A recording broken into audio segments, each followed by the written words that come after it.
এবার অন্যান্য প্রসঙ্গ। আঞ্চলিক নিরাপত্তা ও কৌশলগত সহযোগিতা জোরদারের লক্ষ্যে যৌথ প্রতিরক্ষা চুক্তিতে স্বাক্ষর করেছে তুর্কি, সৌদি আরব ও পাকিস্তান।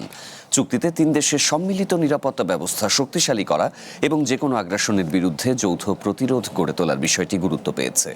বিশ্লেষকরা বলছেন, মধ্যপ্রাচ্যে নিরাপত্তা সহযোগিতা জোরদার করার ক্ষেত্রে এই চুক্তি গুরুত্বপূর্ণ ভূমিকা রাখবে।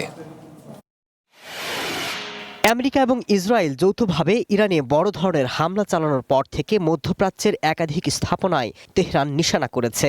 আরও বড় হামলার হুঁশিয়ারি দিয়েছে ইরান।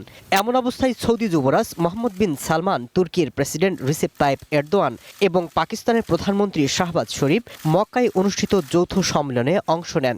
সেখানে তিন দেশের মধ্যে একটি প্রতিরক্ষা চুক্তি স্বাক্ষরিত হয়। চুক্তির বিষয়ে এক যৌথ বিবৃতিতে বলা হয়, যে কোনো আগ্রাসনের বিরুদ্ধে যৌথ প্রতিরোধ গড়ে তোলাই এই চুক্তির মূল লক্ষ্য। শর্ত অনুযায়ী তিনটি দেশের যে কোনো একটির উপর সশস্ত্র আক্রমণকে বাকি সবার উপর হামলা হিসেবে গণ্য করা হবে।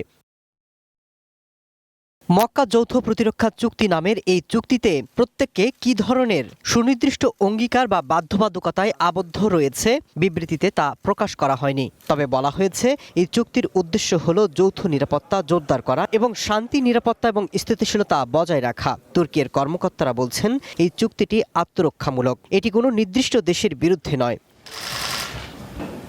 বিশ্লেষকরা বলছেন, যদি ত্রিদেশীয় কাঠামো প্রাতিষ্ঠানিক রূপ পায় তবে তা তিনটি দেশের যৌথ কূটনীতিক এবং প্রতিরক্ষা শক্তি বাড়াবে। একই সাথে এটি আঞ্চলিক নিরাপত্তা ব্যবস্থা গড়ে তুলতে সহায়তা করবে। সেই সাথে মধ্যপ্রাচ্যে নিরাপত্তা সহযোগিতা জোরদার করার লক্ষ্যে এই চুক্তি গুরুত্বপূর্ণ ভূমিকা রাখতে পারে। Masud Rana, one international desk.